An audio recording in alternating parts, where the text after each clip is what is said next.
இந்த வீடியோ முழுக்க கல்யாணமானவங்களுக்கான வீடியோ. அதுக்காக கல்யாணமாகாத நாங்களாம் பார்க்கக்கூடாது அப்படின்னு நீங்கள் கேட்டிங்கன்னா இந்த வீடியோவை நீங்களும் பாருங்கள். நிச்சயமாக கல்யாணத்துக்கு அப்புறம் இந்த வீடியோ உங்களுக்கு யூஸ் ஆகும். மருங்காபுரின்னு ஒரு ராஜ்யம். அதை மதுரை வீரன் அப்படிங்கிற ஒரு அரசர் ஆட்சி புரிஞ்சுட்டு வந்துட்டு இருந்தார்.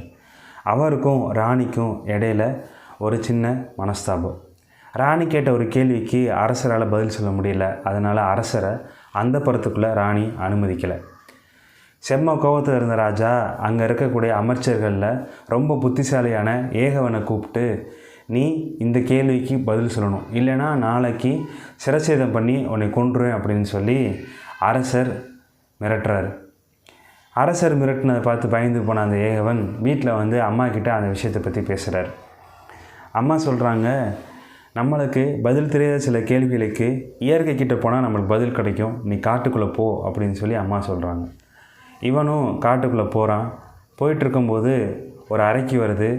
இவன் மனசுக்குள்ளே தோணுது, நாளைக்கு அங்கே சிரச்சேதம் பண்ணி சாகிறதோட இங்கே இந்த அறைக்கு கிட்ட மாட்டி நம்ம செத்து போயிடுவோன்னு சொல்லிட்டு நேராக அறைக்கிட்ட போய் என்னை கொன்று அப்படிங்கிறான். அறைக்கு ஒன்றுமே புரியல. இவன் என்ன லூஸாக இருப்பான் போல், இவனா தானாக வந்து வாண்டடாக வந்து வண்டியில் ஏறாங்கிற மாதிரி, நீ ஏன்டா வந்து நான் அவனை ஏன்டா கொலை பண்ணணும் அப்படின்னு சொல்லி அந்த அறைக்கு கேட்குது.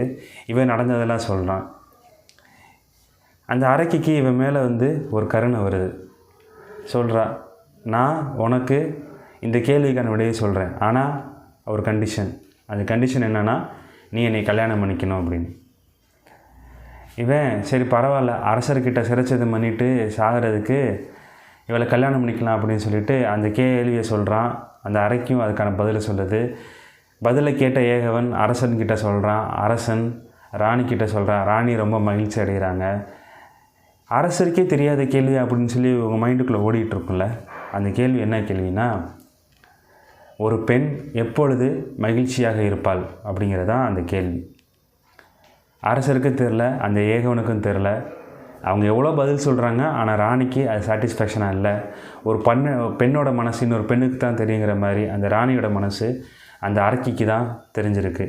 அந்த அரக்கி சொன்ன பதில் என்ன தெரியுமா, எப்பொழுது ஒரு பெண் தன்னுடைய தேவைகளை சுயமாக சிந்தித்து முடிவெடுக்கக்கூடிய சுதந்திரம் கிடைக்கிறதோ அப்போது தான் அவள் மகிழ்ச்சியாக இருப்பாள்.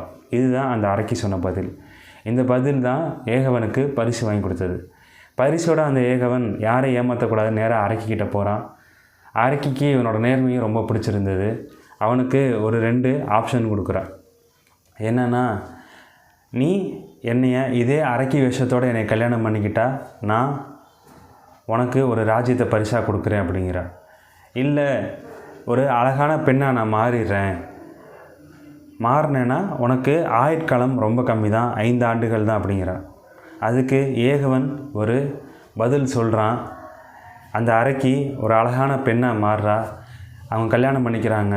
பல்லாண்டு காலம் அவங்க 2 பேர் சந்தோஷமாக வாழ்கிறாங்க.